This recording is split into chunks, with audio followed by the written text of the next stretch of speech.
Right ఇక ఇదే విషయానికి సంబంధించి మరిన్ని డీటెయిల్స్ మా ప్రతినిధి రవీందర్ లైవ్ లో అందిస్తారు. రవీందర్ చెప్పండి, ఇది మొత్తానికైతే కామారెడ్డి జిల్లాను 2 రోజులుగా భారీ వర్షాలు ముంచెత్తుతున్నాయన్నట్టు తెలుస్తోంది. సో అక్కడ ఉన్న అప్డేట్స్ ఏంటి? రైట్, నిన్నటి నుంచి ఎడతెరిపి లేకుండా కురుస్తున్నటువంటి భారీ వర్షానికి కామారెడ్డి జిల్లా కేంద్రంతో పాటు అనేక గ్రామాలు కూడా జలదిగ్బంధంలో ఉన్నాయని చెప్పవచ్చు.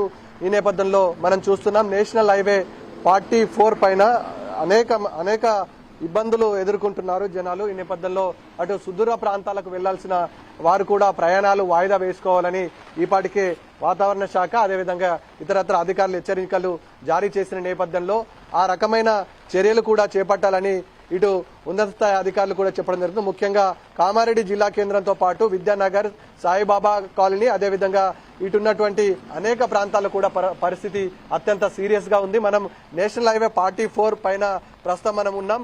అనేక ఎకరాలు నీట మునిగాయి, పంట పొలాలు దెబ్బతిన్నాయి. ఈ నేపథ్యంలో ఈపాటికే ప్రభుత్వ యంత్రాంగం ఒక క్లారిటీకి రావాల్సిన అవసరం ఉంటుంది, కానీ ఇప్పటికీ క్లారిటీకి రాలేదు. ఈ నేపథ్యంలో అటు జిల్లా స్థాయి యంత్రాంగం కూడా స్పందన కరువైంది. ముఖ్యంగా ఇటు సుదూరంగా ఉన్నటువంటి తాండాలు, పట్టణాలు ఈపాటికే జలమయమైనని చెప్పవచ్చు. ఈ నేపథ్యంలో వర్ష ఉధృతి ఇంతకు పెరుగుతున్నది. ఈ నేపథ్యంలో ఇటు భారీ వర్షాల నేపథ్యంలో ఇటు కామారెడ్డి నుండి హైవే వైపు రాజంపేట వెళ్లాల్సిన రాకపోకలు పూర్తిగా బంద్ అయ్యాయి. రామారెడ్డి మండలం లింగంపల్లి గ్రామ శివార్లో రోడ్డు కుంగిపోవడంతో ట్రాఫిక్ పూర్తి స్థాయిలో నిలిచిపోయింది. ఈ నేపథ్యంలో కామారెడ్డి దగ్గర ఉన్నటువంటి ఈ క్యాసంపల్లి శివార్లో ఉన్నటువంటి హైవే బిక్కనూరు ఆనుకొని ఉంటుంది. బిక్కనూరులో క్యాసంపల్లిలో కుంగిపోవడంతో అటు హైదరాబాద్ నుంచి నిజామాబాద్ వెళ్లాల్సినటువంటి రహదారి పూర్తిగా జలమయమైందని చెప్పొచ్చు. ముఖ్యంగా ఇటు హైదరాబాద్ నుంచి నాగపూర్ వెళ్లాల్సినటువంటి వారు పూర్తిగా ప్రత్యామ్నాయ మార్గాలను అన్వేషించాలని చెప్పడం జరుగుతుంది. ఈ నేపథ్యంలో అటు హైదరాబాద్ వెళ్లే వాహనాలు, నిర్మల్ వెళ్లే వాహనాలు పూర్తిగా ప్రత్యామ్నాయ మార్గాలు అన్వేషించి వయా కరీంనగర్ నుంచి ప్రయాణం చేయాలని విజ్ఞప్తి చేస్తున్నారు. ఈ నేపథ్యంలో జల దిగ్బంధంలో కామారెడ్డి మున్సిపల్తో పాటు అదేవిధంగా కామారెడ్డి ఉన్నటువంటి పెద్ద చెరువు పూర్తి స్థాయిలో పొంగి పారుతుంది. ఈ నేపథ్యంలో నిండుకుండను తలపిస్తుంది. కామారెడ్డి జిల్లా కేంద్రంలో ఉన్నటువంటి GR colony, housing board colony, Bathukammakunta, Vidyanagar తో పాటు అదే ఎన్జిఓస్ కాలనీలో అశోక్ నగర్ కాలనీలు పూర్తి స్థాయిలో నీట మునిగాయి. కామారెడ్డి జిల్లా కేంద్రంతో పాటు అనేక గ్రామాలు, లోతట్టు ప్రాంతాలు జలమయమయ్యాయి. బతుకమ్మకుంట జల దిగ్బంధంలో ఉంది. కామారెడ్డి పెద్ద చెరువు అరుగు ఉధృతిగా పారుతుంది.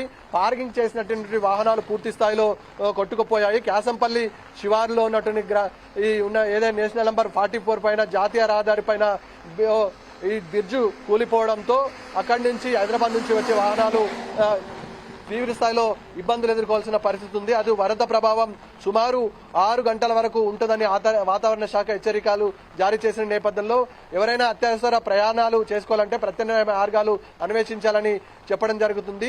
కామారెడ్డి జిల్లాలో ఈపాటికే వరదల తాకిడితో జనాలు తీవ్ర ఇబ్బందులు పడుతున్నారు. నేషనల్ నంబర్ 44 జాతీయ రహదారి పైన నుండి ప్రవహించడంతో రాకపోకలు పూర్తి స్థాయిలో ఇబ్బందులు అనుకున్నారు. హైదరాబాద్ టు కామారెడ్డి, మెదక్ల మధ్య రాకపోకలు పూర్తి స్థాయిలో స్తంభించాయి. రైళ్లను రద్దు చేశారు. విద్యా సంస్థలకు సెలవులు కూడా ప్రకటించారు. అదేవిధంగా ఇటు కామారెడ్డి శివార్లో ఉన్నటువంటి అనేక గ్రామాలు ప్రస్తుతం జల దిగ్బంధంలు ఉన్నాయని చెప్పాడు. అటు నిజామాబాద్ జిల్లా కేంద్రానికి కూడా సర్వీసులు పూర్తి స్థాయిలో నిలిపివేయబడ్డాయి. ఉదయం నుంచి కుండపోత వర్షం స్తంభించడంతో అటు నిజామాబాద్, కామారెడ్డి జనజీవనం స్పందించిందని చెప్పవచ్చు. నిజామాబాద్, హైదరాబాద్ ల మధ్య రైలు రాకపోకలు పూర్తి స్థాయిలో నిలిచిపోయాయి. బస్ సర్వీసులను కూడా పూర్తి స్థాయిలో నిర్మించారు. విద్యా సంస్థలకు సెలవులు కూడా ప్రకటించారు. తెలంగాణ యూనివర్సిటీ పరిధిలో జరగాల్సిన అన్ని పరీక్షలు కూడా కామారెడ్డి వాయిదా వేయడం జరిగింది. అదేవిధంగా కామారెడ్డి పట్టణంలో ఉన్నటువంటి జీజీఆర్ కాలనీలో ప్రస్తుతం జల దిగ్బంధంలో ఉంది. సహాయం కొరకు ఎవరైతే నిన్న బిల్డింగ్ పైకి ఉన్నారో వాళ్ళని ఇప్పటి వరకు రెస్క్యూ టీం కానీ రెస్క్యూ సిబ్బంది కానీ కాపాడిన పరిస్థితి లేదు. ముఖ్యంగా వాతావరణ శాఖ హెచ్చరికలు జారీ చేసిన నేపథ్యంలో మరింత వర్షం కురుస్తుంది. మళ్ళీ నిన్నటిలాగానే మళ్ళీ సేమ్ వర్షాలు ఉధృతి పెరుగుతుందని వాతావరణ శాఖ హెచ్చరికలు జారీ చేసింది. ఈ నేపథ్యంలో ప్రత్యామ్నాయ మార్గాలను అన్వేషించాలని ఇటు వాతావరణ శాఖ అధికారులతో పాటు పోలీసులు కూడా సూచిస్తున్నారు. ఈ నేపథ్యంలో నేషనల్ హైవే 44 పూర్తిగా స్తంభించిందని చెప్పవచ్చు. అటు ఇందల్వాయి టోల్గేట్ సమీపంలో కూడా పరిస్థితి అదే విధంగా ఉంది. ముఖ్యంగా సుదూర ప్రాంతాలకు వెళ్లాల్సిన వారు ప్రయాణాలు రద్దు చేసుకోవాలి, అత్యవసరమైతే తప్ప బయటకు రాకూడదు అని సూచిస్తుంది. ఇక ప్రభుత్వ వర్షానికి వస్తే ప్రభుత్వం ఇప్పటి వరకు సహాయక చర్యల కోసం చాలా మంది వెయిట్ చేస్తున్నారు. ఆల్రెడీ దీంతో పలు ప్రాంతాలు కూడా ఇటు వరద నీటిలో చిక్కుకున్నాయి అన్నట్టుగా తెలుస్తోంది. మరి ఇప్పటి వరకు అక్కడ ఈ ఫ్లోట్స్ కి సంబంధించింది అఫీషియల్లీ అధికారులు ఏమైనా స్పందించారు ఈ ఫ్లోట్స్ పైన? రవీందర్, ఇప్పటి వరకు అధికార యంత్రాంగం పూర్తి స్థాయిలో ఈ అంశం పైన దృష్టి సాధించలేరు. ముఖ్యంగా దీనిపైన రివ్యూ చేయలేదు. నిన్న జిల్లా ఇన్ఛార్జి మంత్రి సీతక్కతో పాటు స్థానిక ప్రజాప్రతినిధి అయినటువంటి షబ్బీర్ అలీ ప్రభుత్వ సలహాదారుడు హోదాలో ఇక్కడ నుంచి ప్రాతినిధ్యం వహిస్తున్నారు. కానీ ఇప్పటి వరకు ఆయన ఈ అంశం పైన అధికారులకు స్పష్టమైన ఆదేశాలు జారీ చేయలేదు.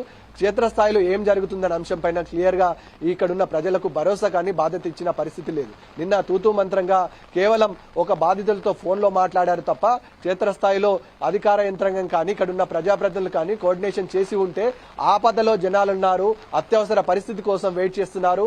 బాధ్యతాయుతమైన ప్రభుత్వం అయితే ఖచ్చితంగా ఇవాళ ఉన్నటువంటి ఒక పక్క రైతులకు అదేవిధంగా ప్రజలకు భరోసా కల్పించాల్సిన బాధ్యత ప్రభుత్వం పైన ఉంటుంది. కానీ ఎక్కడ కూడా ఇవాళ అలాంటి పరిస్థితి రిపీట్ కాలేదు. ముఖ్యంగా కేవలం నిన్న మంత్రి సీతక్క వస్తుందని ప్రెస్ నోట్ రిలీజ్ చేశారు తప్ప ఇప్పటికీ సీతక్క కానీ అదేవిధంగా స్థానిక ప్రజాప్రతినిధులు కానీ ఇక్కడ ఉన్నటువంటి ప్రజాప్రతినిధులు ఏ ఒక్కరు కూడా క్షేత్రస్థాయిలో పరిశీలన కానీ పర్యవేక్షణ లేదు. ముఖ్యంగా అత్యవసర ప్రయాణాలు చేసేవారు తీవ్ర ఇబ్బందులు ఎదుర్కొంటారు. రైళ్లు రద్దయ్యాయి, ట్రాన్స్పోర్ట్ పూర్తిగా స్తంభించింది, ఆర్టీసీ బస్సులను ఎక్కడికక్కడ నిలిపేసింది. రైల్వే స్టేషన్లో బస్ స్టేషన్లో జనాలు పడిగాపులకు వస్తున్నారు.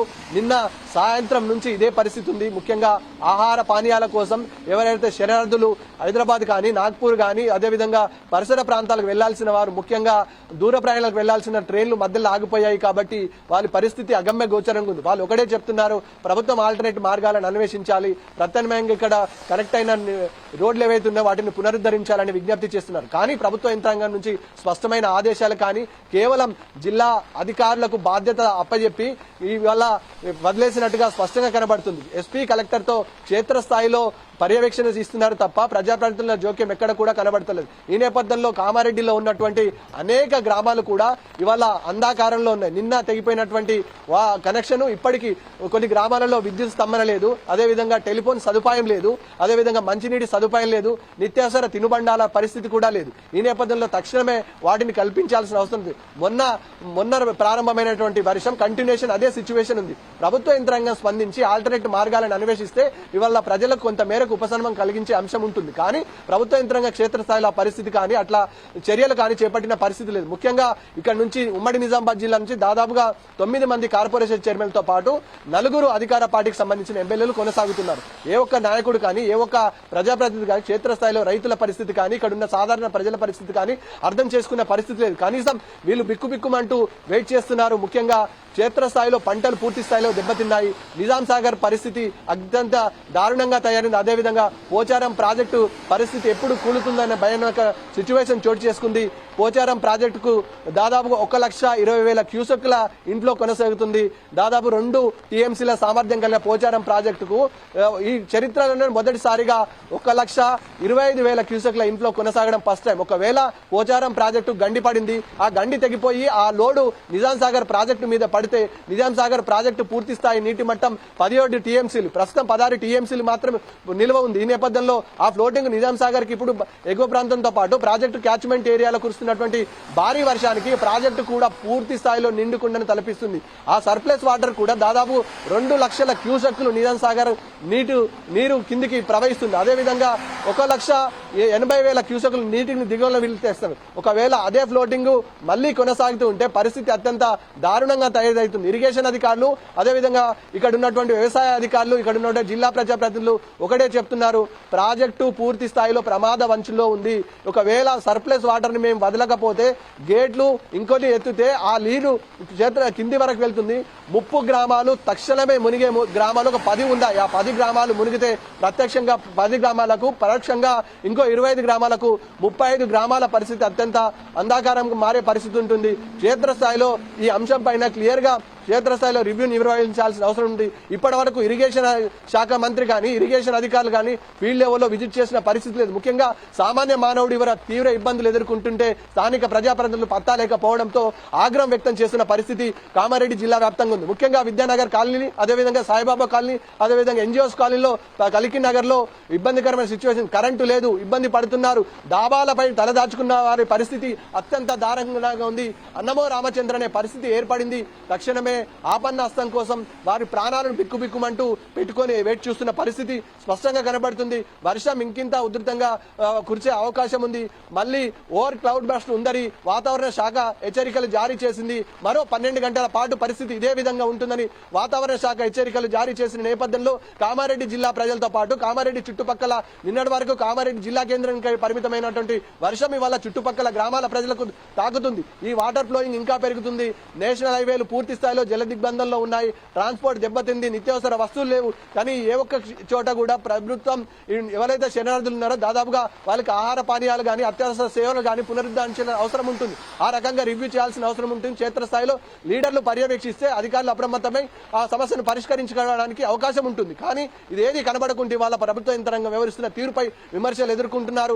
2 గంటలకు మంత్రి సీతక్క వస్తారనే సమాచారం అందుతుంది. కానీ క్షేత్రస్థాయిలో ఏరియల్ వ్యూస్ మాత్రమే నిర్వహించి రివ్యూ చేస్తామనే సమాచారం. కానీ ఇప్పటి వరకు అలాంటి దాఖలాలు ఉండే పరిస్థితి లేదని అధికార యంత్రాంగం మరోవైపు చెప్తుంది. క్షేత్రస్థాయిలో ఫీల్డ్ లెవెల్లో అత్యంతమైన దారుణమైన పరిస్థితి ఇవాళ కామారెడ్డి జిల్లా యంత్రాంగం అదేవిధంగా కామారెడ్డి జిల్లా ప్రజలు ఎదుర్కొంటున్న పరిస్థితి. కేవలం పోలీసులను పెట్టేసి హైవేలను దిగ్బంధం చేసి రాకపోకలకు అంతరాయం కలిగిస్తున్నారు తప్ప ఆల్టర్నేట్ మార్గాలు చూసలేరనే ఆరోపణలు కూడా ప్రభుత్వం పైన ఉన్నాయి. తక్షణమే ప్రభుత్వ యంత్రాంగం స్పందించి ఇక్కడ ఉన్నటువంటి కామారెడ్డి జిల్లాని కాపాడాలి. ముఖ్యంగా కామారెడ్డి ప్రజల ఈ ఆపదలను తక్షణమే తీర్చాలని విజ్ఞప్తి చేస్తున్న పరిస్థితి స్పష్టంగా ఉంది. ఇక ఎస్ఆర్ఎస్పీ పరిస్థితి కూడా అదే విధంగా ఎస్ఆర్ఎస్పీ దిగువ ప్రాంతానికి 2 లక్షల క్యూసెక్ల ఇన్ఫ్లో కొనసాగుతుంది. 39 గేట్లను ఎత్తి ఎగువ నుంచి దిగువ నీటిని విడుదల చేస్తుంది. ఈ ఫ్లోటింగ్ మరింత పెరిగితే ఎస్ఆర్ఎస్పీ పరిస్థితి కూడా అధ్వానంగా తయారయ్యే పరిస్థితి ఉంది. ముఖ్యంగా ఎవరైతే నిన్న ఈ వర్షం దాకిడి వరద దాటికి కొట్టుకుపోయిన ప్రజలు ఉన్నారో 2 కార్లలో 2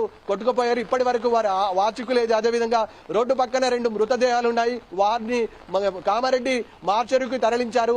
అవి అనోన్ బాడీగా గుర్తించడం జరిగింది. ఇంకా వర్షం తగ్గితే ఎంతమంది చనిపోయారు అనే అంశం పైన క్లారిటీ వచ్చే అవసరం ఉంటుంది. కానీ వర్షం ఉధృతి ఇంకా పెరిగింది. వివిధ పనుల నిమిత్తం పశువుల కాపర్లు కానీ పంట పొలాలు సాగు చేసే రైతులు కానీ ఒకేసారి పంట పొలాలకు వెళ్లిన తర్వాత క్లౌడ్ పెరిగింది. జల దిగ్బంధంలో అనేక గ్రామాలు ఉన్నాయి. వాటిని పునరుద్ధరించాలని కోరుతున్న పరిస్థితి స్పష్టంగా కనబడుతుంది. Vote studio. All right, Ravinder, thank you for the live updates.